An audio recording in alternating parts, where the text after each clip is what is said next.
Welcome to Let's Talk.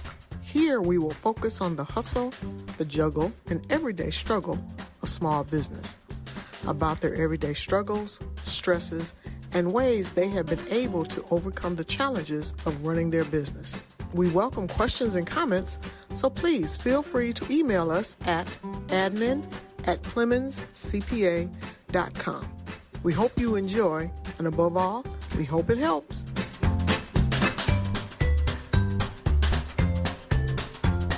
Welcome, and thank you for joining us on the Hustle, Juggle, and Struggle of Small Business. Today we have in our studio Mr. Chris Hall from Ponton Financials. Welcome, Chris. Thank you so much, Daly. It's always a pleasure to be here. Well, great. I hear you've got something in the new pipeline that's happening. It's called BOLD. What is that? When did it start? How did it start? So BOLD is a program. It actually stands for the Business Owner Lifecycle Design Strategy. So it's a product or a model that was built by a company called Minnesota Life. They've been around since the late 1800s, but they're one of the carriers that we use and one of the different investment providers that we use, that we have access to their material. And this has been a tremendously helpful benefit to my business owner clients over the last, say, 2 to 3 years. But up until, I would say, COVID, a lot of business owners hadn't really given too much thought to the process of the life cycle design. So, or what business owners were going through or where in the process they were. Interesting. So tell me, what is the process? How would an individual get involved in BOLD, or how would they access the program? Well, the great thing about BOLD is that it's accessible to pretty much any business owner. So most of the business owners that it targets are going to be business owners that are past that original run up in the business, the initial launch cycle of the business, and they actually have a minute to pull back from what they've been doing in the actual hustle of, being a sole proprietor or being on a Schedule C or maybe having 1 or 2 employees. And they're at that point where they're really starting to think about working on the business as opposed to working in the business. Key difference. Absolutely. So we see a lot of business owners blow right past this marker, and then they end up getting to a point in their business where they should have addressed a lot of these issues prior, and it could have saved them a lot of headache along the way. So to answer your question, most of the people that benefit the greatest from this concept or this strategy are the people that are beyond that original spike, where they're starting to look at hiring maybe a primary salesperson or a primary marketer, or they're going to be the primary marketer and they're hiring somebody to do the back house stuff. But they're really starting to have maybe some excess cash build up, and they're not worried about just making ends meet. And that didn't really start too much until, at the outset of COVID, because they started to realize how valuable they were if they had to take some time off, or how valuable a key person was.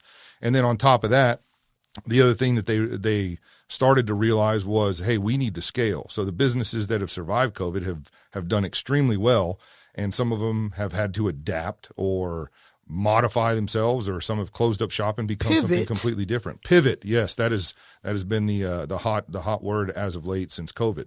And we're 2 years out now, so I know that everything was impacted to some extent. So it's a good time to kind of, I don't want to say let off the gas, but to bring in somebody else and maybe put it on cruise control for a minute, so we can reassess where we are, where the business is, and what we need to do going forward. So to go back to your second question, what is the process? The BOLD design is meant to be able to identify what that process is in the initial meeting. So I know that we've discussed having some different classes. We've hosted classes with this before. David Plemons CPA offers some of these different programs that where we come in, but it's all an initial questionnaire. It's a 1-page, maybe a 2-page questionnaire where we're going to go through the high-level items that every business owner really does know about their business without having to go dig through a bunch of documents or call the other professionals or any of those things. And then we can take it back and have a discussion on the spot.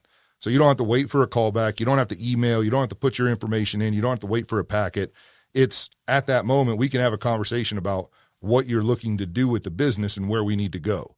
So in anything from that point of hitting that initial spike and then kind of on the cruise control all the way out to transitioning and succession planning, we can work with those different arenas or those different stages of that business owner life cycle. So it's been tremendously well received by the business owners that we worked with. That sounds good, because a lot of business owners may have reached that point right at the beginning of COVID where they've finally gotten to a position where now I can hire someone, or I've hired at least 2 people in the last 3 years. Now I'm ready to hire someone else. And then COVID happened. So then they had to reassess. So how does this help business owners? Does this give them a better view, a different view, a bird's eye view maybe of their business, something that they may not have seen before? It does. It can. So it's one of those things where it can be as involved as the business owner wants it to be. It can be implemented at a high level where it's mainly meant to focus on the personal aspects of what the business is supposed to provide for the business owner and their family. It's very flexible in that manner. And it's intended to be, because different business owners have different availability. Some of them are working 24 hours a day or 12 hours a day or 8 hours a day. Very rarely do we see a business owner working 8 hours a day, as you well know. So, but it's one of those things where if we can only tackle a certain component in a limited amount of time, we figure out which airplane we want to land first. So, and we can work in those bits and pieces, whereas before, one of the main hurdles that businesses and business owners would have to overcome is that when you met with an advisor or an attorney and they wanted to start succession planning or estate planning, it was a very comprehensive, by design, process. So it was gather 3 years or 5 years worth of accounting documents. I need to see your operating agreements. I need to see your payroll. I need to see your books, all of this stuff. So, and then on top of that, that was just the financials that they needed. On top of that, they had to ask you a bunch of questions, and you had to have answers pretty much for them to be able to map out what that was going to look like. So, for instance, I worked with a business owner recently who is transitioning out of the business in the next 3 to 5 years. So one of the things that we did was we were going to take a look at what that needed to look like on the other side. Mm-hmm. So this is a business owner that I've worked with for a long time. They had a 401k in place. They had the plan design was great, where they were benefiting different employees more than other employees, because those were more key employees or directors or highly compensated employees that were more sales oriented. And that's actually in the process as well, where we look at plan design, make sure that everything that you currently have, that you bought at a different time, at a different place for a different reason, is it doing what it needs to be doing? And if it's doing what it needs to be doing, there's no reason to scrap it. So we can plug those different components in and look at what it's going to look like on the other side and be able to forecast what those results are going to be before we have to make a decision to keep them or look at some other option. Mm-hmm. So from a high level perspective, the view that it gives to the business owner is wherever they want to view the most. So everybody looks at a landscape and they think, man, I really like those trees. Whereas the person standing next to them might think, I really like the lake. I really like this. I really like that. So when we bring in all those different parties, we can identify where the pitfalls are, or the risks, or the blind sides, if you will, and then address those. Or if there's nothing really red flag generating, we can talk about it in the grand scheme of things and say, hey, have you ever had your business valued? No? Why not? You have a business. It's obviously up and running. You have employees. What do you think it's valued at? Most business owners haven't the slightest clue. True. They might know a multiplier, right? Because most businesses, if you use a capitalization method, they're going to say, well, you're in a service-based industry, different industries in, say, San Antonio are averaging like a 2.5 times multiplier, but you're going to have this and that. Well, there's a program called Biz Equity. I guess I'll give them a plug while we're at it. But Minnesota Life is actually contracted directly with this company. And the ability for them to use that software, all we have to do is give them the data. So we give them the data, 2 tax attorneys, including a bunch of people with a bunch of alphabet soup at the end of their name, are going to take that material and ask us and the business owner what they want to see. Do we want to see where there are any gaps? Do we want to see where there are opportunities to improve? Most of the time, we're going to find a way to eliminate a lot of expenses that are not benefiting anyone anymore because a lot of things have changed. there aren't too many business owners out there that haven't changed what they do or where they get their materials from. If they're in, some kind of manufacturing, those things are constantly reviewed because they're always going to be seen on a ledger. Right. But no one ever takes time to review these other items like a benefits package or like any kind of insurance program like a group life, or how are we benefiting our employees to make sure that we're getting the top, the cream of the crop from an employee side, those key people, and how are we making sure that we're not putting ourselves at risk of losing them if somebody comes along and says, I got a better offer. Yeah, I'll give you twice of what you're making over there. Mm-hmm. So if we can benchmark those businesses or your business, and we can do it with minimal requirement as far as energy or time on the business owner side, that's what we're trying to do with this. So, and that's why we're implementing it down here and really taking it to market as one of our primary benefit offers to working with business owners. And it's almost to a point where the pivoting that took place during COVID also has to allow them to be able to see outside of their normal structure. They've had to pivot and redefine themselves, reassess, like, do I really want to continue this? Yes, I do. Okay, so what do I need to do to continue it? So this could have been, COVID in one sense, could have been that rattling of the cage that woke them up out of their stupor. And now it's like, okay, I need to be more alert. And this can assist them in becoming more alert because it gives them that view of where they're at, where they potentially can go, but also, okay, like, do I want to continue down this path? Right. And any company that isn't, 100 plus employees, and I've frankly even seen 100 plus employee companies benefit greatly from this, but any company that doesn't have those C-suite executives, they're not going to see this. You and I both know that whenever we talk to business owners, probably 95 to 98% of them, and I'm no exception to that rule or that number, is that they're going to have tunnel vision.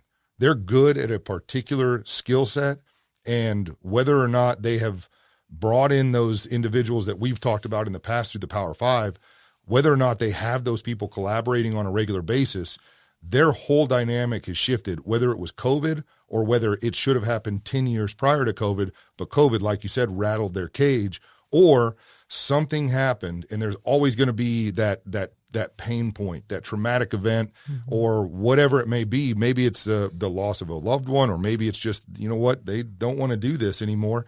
But I know a lot of people are having really hard time hiring additional staff, hiring additional members of the team for whatever function.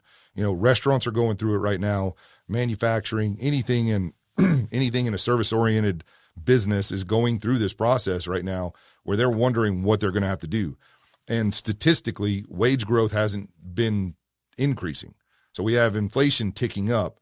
So your employees, whether you know it or not, they're wondering. So if you're not taking care of them and they start going to market to look for opportunities, well, those employers that are seeking people are making sure that they're really sweetening the deal. Oh, yeah. So we've heard everything from transition bonuses to, long-term bonuses, retention bonuses, everything like that. And the flex time too, because now most employers are looking at, okay, this hybrid model is here to stay.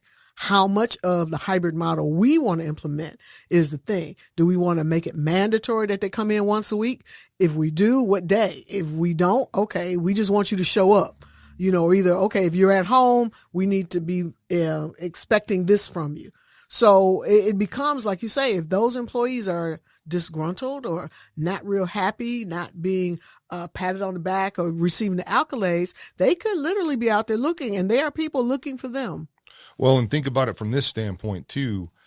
For a long time, a business owner, you would only have to deal with your employee or your key person going to seek another position. But what was the one thing that happened with the outset? You mentioned it, hybrid or work from home, whatever it might be. Well, they're doing even more of that now. Mm-hmm. So how do you go get a job if you're working from home? You can either go onto, job boards or whatnot, but they go to recruiters. Mm-hmm. So recruiters know where to find those people. They know who your competitors are. They know everything that there is to know about your industry if they specifically target that industry. So they know where the industry leaders are. So if you're an industry leader in your field, you can bet that somebody's going to be targeting your team. Undoubtedly. So if we know and we're confident and we're very particular about what benefits that we're offering, that business owners are offering, we know that we can solidify our relationships with our long-term and our key employees to make sure that we don't have that turnover. So, or to give us a better chance of not having to deal with the turnover. Leverage. Right, exactly. Leverage. So, is there an ideal business owner or company size that Bold can work for? That's the beauty of it as well, is that every company, depending upon how large it is going to have a different mindset when it comes to, or have a different separation between what they call the rank and file or highly compensated employees or key people, whatever it might be. So the business owner is obviously going to be important, of course. So, but then below that, you usually have a group of individuals who are responsible for the front lines, whatever that front line might be for the business. But to answer your question, there's not really a particular size. I personally like to stick with the 50 employees or less. So, but there's no issue with bringing on another person that can actually do this, use this strategy to be able to partner. But you want to be able to have a good relationship with we've talked about them in the past, the 5 most important professionals that you have. So they're going to be brought into this process as well, because they're going to be an integral part eventually. But at the outset, where we're identifying what position you're in, at the very least, filling out a questionnaire that's on paper. It's not online. I guess maybe it is online, but I still use the old school paper method. But filling out one of those questionnaires and having a conversation with somebody on the spot, it's going to give you an idea of where your red flags are, where your pitfalls are, what you need to do. So I know that, the place that we're sitting in right now is a father and sons, right? So what's in place to look at those businesses from a standpoint of, how do we transition this to the next generation? Well, if we keep this in the family, how's dad going to retire? And there's just a whole host of questions that nobody really addresses. And unless you have a model or something to go through, it's really difficult to kind of keep that on your radar from a standpoint of a business owner, because we always get pulled away to do other things and put out fires. Make up the donuts. Just make the donuts. That's our skill set. Make the donuts and make sure the donuts are made. Make sure the equipment is available to make sure the donuts are made. Exactly. Who's bringing the equipment and who's servicing you? Right, exactly. There's a ton of different things to consider. So talk about the topics that you'll be discussing in Bold, or that are covered in Bold, because I know our audience would probably like to understand what they'd be looking at if they wanted to get involved or they wanted to participate in Bold. Sure. Well, and the beauty of Bold is that it's going to look at both the personal side of the business, which most business owners don't think about, but we've always talked about it in the Power Five, where they have kind of an overlapping method. Some business owners keep it all together. Some business owners separate it entirely. Both, usually everything in moderation is the way to go. So, but if we meet with a business owner today, and one of the biggest concerns that they have is saving money for retirement, not just for them, but they also want to make sure that they're retaining their key employees. Well, what kind of plan design do we need? What kind of 401k, or what kind of simple, or what kind of SEP? There's, at last count, probably 12 different types of employer-sponsored plans that you can put in place. And there are so many different options at every level. Do you want to have a matching contribution? Do you want to just allow your employees to contribute? Do you want to even allow your employees to contribute? Do you want to restrict them from being able to take out like the matching contribution if they leave? So we've set up plans where they're more inclined to keep those highly compensated employees employed with the company. And the way that we do that is that we're able to use what they call either a cliff scheduling or a tiered scheduling, where if you match a contribution, one of the biggest concerns is that, well, you match this contribution for a client, for an employee that puts in a bunch of money, and then they turn around and leave. It doesn't benefit you. Well, we can actually build that into the plan design and take a look at it from a standpoint and say, okay, well, for the first year that you're there, you get 20% of whatever I put in as a matching employer. So, but if you leave, I get to keep 80% of it within the first year. Then it tiers down 20% per year. Mm-hmm. So they're not going to get all the money that you offered in the match until year 5. So, and that's by that time, if you haven't learned how to retain your employees and they're just there for another 20%, we got bigger problems probably. So, but on the executive compensation, everybody talks about how, corporate America is bad for certain different policies, but they use the same methods. They have to operate within the same rules. There's nothing magical to the way that they do business. So if we can take those large corporation compensation plans and we can put them with a smaller employer, there's nothing restricting our ability to do so. And until recently, I would say the last 10 to 15 years, they didn't really become as mainstream. And the reason being is that those high-level companies, those companies that make a lot of money in corporate America, they spend a lot of money to have, attorneys on site, CPAs, bookkeepers, their accounting. So you don't have to do that anymore. So every business owner that's probably listening to this podcast right now is probably utilizing at least one resource that is not in-house. So most people don't have their CPA in-house. They don't have on-site legal. No. So you're not calling in, hey, can you go get Jay from legal to come in here and talk about this contract? That's not going to happen. No. So, and then on top of that, people have outsourced bookkeeping. We've outsourced IT. We've outsourced phone service. We've outsourced everything there is. So why would we want to have all of this inside? But at the same time, doesn't mean we can't have access to those corporate level types of compensation packages. So, and then of course, you have that always important but rarely ever addressed key person problem. Talk about what key person is, because a lot of people hear the word bantered around, but they don't know exactly what that means. Absolutely. So, and it does get overused, but at the end of the day, the key person is that person that in the event that they weren't available, business would suffer to the tune of, say, 10, 20 or more percent. So let's say, for instance, the business owner that I was talking about earlier, one of the questions that we ask through the valuation process is we are going to ask how much of the business is associated with that key person. And if that key person left, and if that key person is the business owner, it'll impact, the sales price and how we kind of structure a deal. Now, mind you, and I would like to say this as a disclosure or a disclaimer, that this is not a formal valuation, but it's a great jumping off point. And being able to utilize that to give that key person an idea on how much they're worth, or give the business owner an idea on how much that key person is worth, will greatly impact how you compensate them or what kind of benefits package that you offer them. So, because a lot of the plans that we see, the mistake that's made is that they get a cookie cutter package and they implement it, and it's costly. So it may not cost a lot up front, but whenever you have a cookie cutter package that doesn't favor, certain employees over others, like rewarding people for tenure or how long they've been with the company, well, then you're giving that benefit to even the people that have been there for 20 years, the same benefit for the people that that have been there for 1 year. So whereas it would be nice to be able to benefit that key person, that key individual for their longevity, drives revenue. Right. Absolutely. So we used to see it a lot of the time in pensions, right?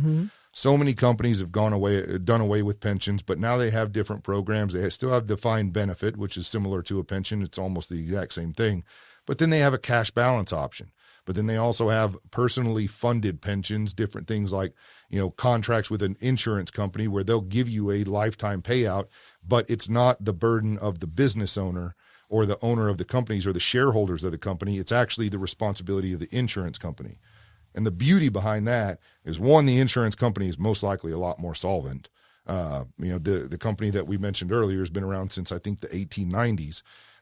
But at the same time, it's not something that's going to be subject to, purchase by a buyer. So whenever they come in there and they buy it out, they're going to have this massive liability of a defined benefit or a pension plan like they would in normal corporate America. They don't have that problem.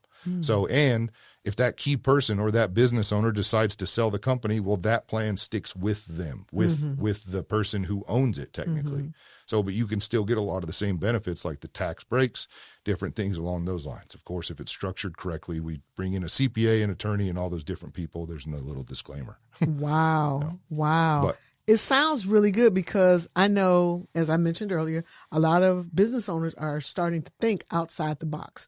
They had their cages rattled so much so it's like, okay, I need to do something different. I need to prepare myself for long term, whether it's succession planning, whether it's an exit strategy, the longevity of the company. I mean, some people, I know some owners, they decide, okay, I like doing what I was doing, but I want to start something totally different.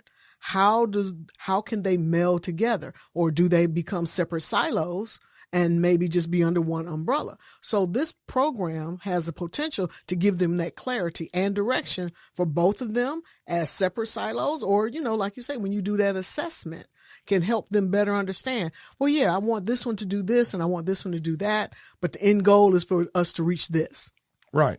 So when we have clients and business owners that have switched gears, they've pivoted, they've gone to a completely different business, or they've opened up another business, or they've just started their own business, but they have, they're doing something else as well. So one of the big things that we always see is that we need to create that clear line, that defined line, but we still need to be able to maybe use it more as a gray area as opposed to so much of a black and white. So how much shared responsibility can we have, or what can we use?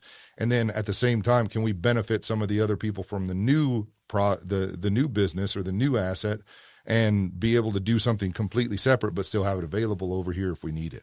So there's a lot of flexibility, and it's a necessity. So because if we've learned anything from COVID is that if we don't adapt, we die. It's one of those things as a business owner we have to be able to do. And we saw it. Business owners saw it with competitors. We saw it with people in our industry. There are people in my industry that are still not seeing people in person. You're still doing Zoom? Yeah, they're still doing people in Zoom, but their offices are just shut down. And I'm happy to say that we've been able to increase our business significantly by working with their clients. Wow. So because we've been seeing people, and it's one of those where clients and business owners have these questions, and Zoom is not terrible, but whenever they can't see the person who's supposed to be able to answer these questions, they can't see that person for 2 years. That's a problem. So we need to be able to adapt, and that's why bold has become really a staple of our practice, and we're going to make it kind of our main focus moving forward for quite some time. Excellent. Well, tell us how we can get in contact with you if we want more information or to set up an appointment. One of the best ways to find me is just to give us a call. My office is off at 281 in Bitters in San Antonio. Phone number is 210-625-4845. You can also go to our website, pontemfinancial.com. That's PONTEM financial.com. It's pretty easy to find. You can also search Chris Hall, Financial Advisor in San Antonio, and my name's going to pop up. Or go to LinkedIn and find Chris Hall. Yep, I'm on LinkedIn as well. I will say one of the primary sources of clientele that I get is going to be meeting with their CPA or through a CPA. So, because that's always going to be an important relationship. So if you have a CPA, we always recommend getting them involved. But as I mentioned, from the outset of the conversation, we can hammer down really where you need to spend the time and focus your efforts and land one plane at a time just by filling out a pretty simple questionnaire that we can send via email or mail to you if you want, and then send it back to us and we can have a call. Or if you're in one of the presentations or the seminars that we do over at David Plemons CPA or at one of the other institutions that you see, which we always talk about on our Facebook page and LinkedIn and on our website, that we always post those upcoming opportunities. It's one of the only places where you can go and get not just information, but also get some direction without having to worry about taking more time out of your business, scheduling an appointment with somebody else outside of your business. We appreciate you. We want to see you again. We look forward to the upcoming workshop that you're going to be doing with David B Plemons CPA. So for you all who are interested in more information, stay tuned and go to our website, www.plemonscpa.com, for more information. Thank you and have a great day. For more information about any of our guests, or if you have questions and comments, please email us at admin@plemonscpa.com. And don't forget to check out our website, plemonscpa.com, for upcoming events and workshops in San Antonio. Chris Hall is a financial advisor and partner with Pontem Financial in San Antonio, Texas. Securities and advisory services offered through LPL Financial, a registered investment advisor. Member FINRA/SIPC. David B Plemons CPA Inc. is providing this podcast as a public service, but it is neither a legal interpretation nor a statement of David B Plemons CPA Inc. policy. Reference to any specific product or entity does not constitute an endorsement or recommendation by David B Plemons CPA Inc. The views expressed by guests are their own, and their appearance on the Hustle, Juggle, and Struggle of Small Business podcast does not imply an endorsement of them or their concepts or any entity they represent. Views and opinions expressed by David B Plemons CPA Inc. employees are those of the employees and do not necessarily reflect the views of David B Plemons CPA Inc. or any of its officials. You should always consult your own investment advisors, attorneys, and accountants before making any decisions concerning your financial matters. If you have any questions about this disclaimer, please contact our office.